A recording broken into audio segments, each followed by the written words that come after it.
අපි අද හඳුනගන්නේ මේ වීඩියෝ එකේ පෙන්වන කක්කොටු පලා, ඒ වගේම කුකුල් කකුල්, ලිහුඩු පලා විදිහට ගමේ විහාරයේ හැඳින්වන ශාකයක්. මේකේ ප්‍රයෝජන විදිහට අපිට ආහාරයට ගන්න පුළුවන් කංකුල් ලෙස තෙල් දාලා, ඒ වගේම පරිප්පු දාලා උයලා, තව මල් ගහක් විදිහට ඉතාමත්ම ලස්සන ශාකයක්. මේක රෝග ගණනාවකටම ගුණදායී. ආතරයිටිස්, එතකොට ප්‍රතිශක්තිකරණ වර්ධනය කරන්න, ආය ಖನಿಜ ලවණ බහුල ශාකයක් විදිහට ආහාරයට එකතු කරගන්න පුළුවන්. මේ ශාකය පිළිබඳ හැඳින්වීමක් කරොත් මේක පර්ණාංග නීවන ශාකයක් විදිහට තමයි මේක හඳුනා ගන්න පුළුවන්. මේ තුළ ජලය හා පෝෂණය ද්‍රව්‍ය ගමන් කරන්න විශේෂිත ෆ්ලෝයම පටක සහිත ශාක විශේෂයක්.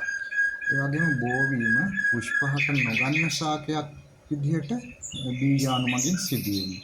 බීජාණු පත්‍ර යටිපැත්තේ සොරසක් ලෙස වර්ධනය වෙලා ඒ සොරස මගින් පුපුරා යන බීජාණු හෘදයාකාර ප්‍රාත්තලසක් ඇති වෙලා මෙම ප්‍රාත්තලස තුළ ඇති වෙන සුක්‍රාණු සහ ඩිම්බ මීවන ශාකයක් විදිහට වර්ධනය වෙනවා. ඒ වගේම වගා පරිසරයේ තෙත් පිරිසුදු ජලය ඇති ස්ථාන වලට ගොඩක් ප්‍රිය කරනවා. මඩ සහිත පස් වලට ඉතාමත්ම ප්‍රිය කරනවා.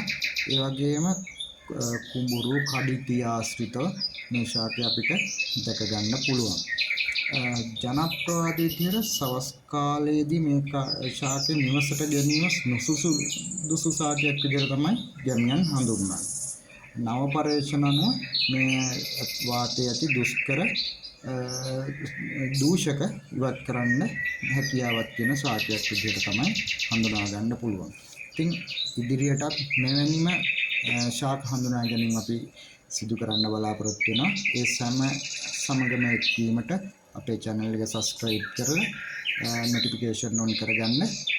තවත් ඒ වගේ ශාක විශේෂයක් හඳුනා ගැනීම විශේෂිත ගමේ ගොඩේ තියෙන, ඒ වගේම වනාන්තර ආශ්‍රිතව තියෙන ඒ දේවල් එක්ක එකතු වෙනවා. එහෙනම් සියලුම දෙනාට ගොඩක් ස්තුතියි.